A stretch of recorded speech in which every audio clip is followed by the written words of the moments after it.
Hello, I'm Chatrika Polhanakota, Advantage Education Consultant Sri Lanka. Today we have a conversation with Mr. James Ellis, our licensed immigration advisor from New Zealand. I want Mr. James.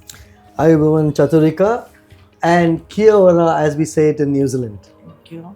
And we are warm welcome today to have Mr. Licensed Immigration Advisor, Mr. James Ellis, all the way from New Zealand. Thank you for joining us, Mr. Ellis.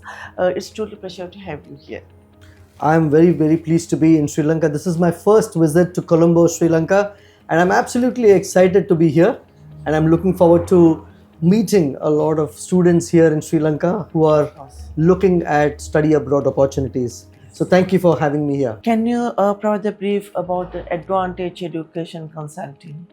So Advantage, if you look at the word ED, not AD, it's ED, which stands for education, and vantage, which means it puts you at a point in your career where you have a vantage point or an advantage from the education that you have been able to gain. So we are all about providing education beyond borders, which is our tagline, and providing education opportunities to students around the world and helping them be able to get a vantage point in their career. Advantage started in 2010, and in 2013 I became a licensed immigration advisor for New Zealand. We have since not only been providing education opportunities for students for New Zealand, but we have also been sending students to USA, Canada, Australia, Ireland, Europe, and also some Asian countries. What is the Sri Lankan students can face and issues with the language problem in German? I mean the When they're applying for European Germany. countries. Yeah. Example, Netherlands, Yeah. Finland, German, Sweden. Sure. Yeah. So typically with any country with Europe, whether it is Germany, Netherlands, or any of those countries, Poland, a lot of students go to Poland as well. With any European country, one of the challenges that students will face is that they would need to know the language of that particular country. So that's not only for their academics, but even daily life, when they have to go around talking to the people and having conversations with the people, even if they have to find part-time jobs, knowing the language of the land is going to make a big difference. It is an added asset. It is an advantage if they know the language. So you go to France, your education may be in English, but knowing a little bit of French will help you get a job in the local bakery or local retail store, and so on and so forth. So learning the language is going to help. Now certain countries like Germany, they need you to be at a certain level, like a B1 level, before you even apply for the visa, right? So that becomes a prerequisite. So these are some of the challenges that they would have to overcome. So if students love to learn languages, and it is always great to learn a language, right? Today the world is global, and everybody who knows more than one language, and most Indians and Sri Lankans, we know more than one language. So if the same passion and the same thing they put into learning another language, that is French or German or whatever, it is going to help them when they go to that country to study. Mr. Ellis, my next question is, what about the IELTS requirements that Sri Lankan students migrate to the European countries? Yeah. So whether it is the European countries or it is English speaking countries, usually English proficiency scores, whether it is from IELTS or PT or Cambridge or TOEFL, these are entry criteria. So you need to meet those entry criteria before you getting admission into a particular course. There are certain courses or colleges that offer an IELTS waiver because the requirement for that particular program may not be a very high standard of English. But most European countries also now are offering a lot of courses, whether it's medical or non-medical, they are offering those courses in English.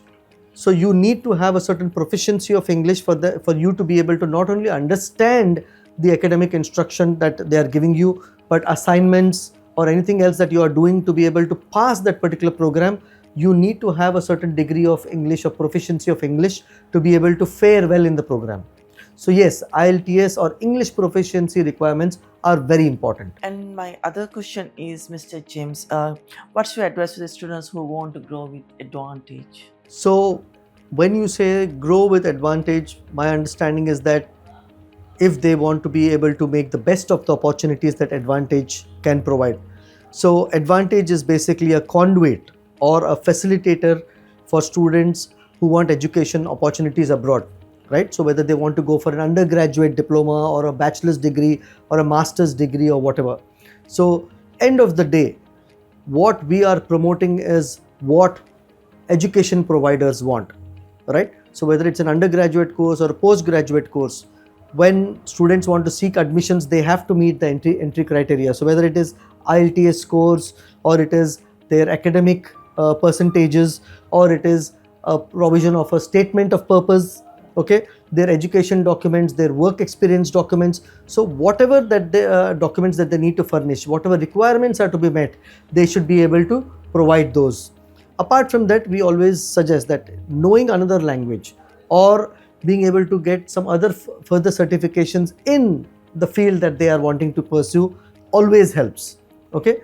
But having a positive can-do attitude is the first requisite, right? Wanting to go abroad and study abroad is a very big decision, and at Advantage we believe that it has to be an informed decision.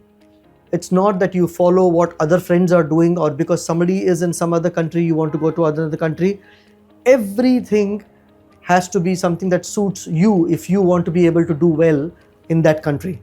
So you have to be able to have the positive mindset, be willing to put in the hard yards, and always work keeping the end outcome that you're seeking in mind, right? So if you want to settle in a particular country and be an engineer in a particular country, so what you need to work backwards and see what is it that you need to be able to move on to that pathway, right? So we believe in the study, work, settle pathway, and so that progression happens when the student is very clear about where they want to go and how to go there. And that is what Advantage will facilitate. That is what Advantage will tell them how to do it, right? So we will guide them step by step through the entire process and through the entire way.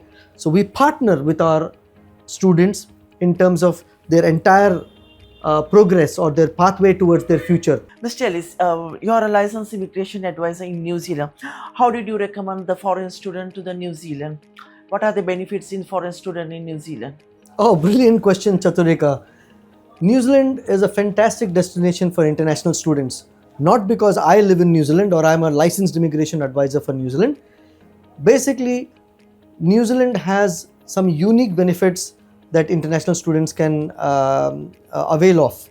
When students are going to think of studying abroad, they are going to invest a certain amount of money, right? And what they require is a return on investment. The best return on investment is to know that your qualification is recognized around the world, and New Zealand qualifications are worldwide recognized. Also, New Zealand qualifications are, most of them are geared towards the industry. So when you go for an engineering diploma or you go for any specific field and you're getting a qualification in that particular field, you can be rest assured that it is geared towards that industry. What does that mean? It means that students, when they finish their course, they have the theoretical knowledge and they have the practical insights to be able to go and work in that industry. That's because most New Zealand education is very practically oriented and they look at it from an industry approach. New Zealand is also a very friendly country. Kiwis are absolutely friendly. You can walk down the street in New Zealand and people will, as they're passing you, they will wish you the time of the day, right? And that is not something that you find everywhere, right? You want to go to a country which is friendly, it is safe, and especially student friendly, right? So whether it is, again, if you look at the cost of education compared to other English speaking countries, New Zealand is very affordable. Look at the living costs of New Zealand, again, very affordable, and you find a plethora of options, whether it is homestays, whether it is hostels, whether it is apartments which can be shared by students. There are so many options that students can avail of. And this is, so putting both the tuition cost and the living cost together, overall, the student is still going to be spending much lesser than they would spend in any other English speaking country. For those who are cost conscious, that's a fantastic bargain. Let's look at post-study work visas, right? This is something that most students want. because they have completed a course and they want a post-study work visa. If you have the bachelor's, which is related to a green list, or you have a master's, you have 3 years of post-study work visa. Some of the green list courses that lead to registration, they have 2 years of post-study work visa. So students are able to then go in the industry and gain the experience that they need. The best highlight is that this current government has announced that students who are studying can avail of 25 hours per week while they're studying. That's the highest that any country on earth right now is providing a student per week, 25 hours per week while they are studying. So it's a win-win all the way. While they're studying, they're doing 25 hours per week, and then when they finish the study, and if it's a qualification that is eligible for post-study work visa, they get a post-study work visa as well. Most of these courses also have a pathway towards residence. So like I said before, students come, they study, they get these post-study work visa, and while they're studying, they are working. That gives them experience, work experience that they're gaining in New Zealand, in the New Zealand work environment and New Zealand context, which employers want. That then sets them up, and once they meet the criteria, they could then qualify towards residence. So they have all these multiple pathways and benefits that they can avail of when they come to study in New Zealand. These are only few. There's so many other small little things that they can. For example, New Zealand is such a beautiful country. I know so many students who come there, and then every chance they get, they go out for trips and waters and take photographs, and those are memories and photographs that they can keep for a lifetime. Okay, it's like heaven on earth, right? So if you look at all the benefits and you add all these benefits together, I think it's a fantastic deal. It's a fantastic location. It's a fantastic destination for students to go for study abroad. Thanks again, Mr. James. Have a good day. Thanks you everyone to watching. See you next time.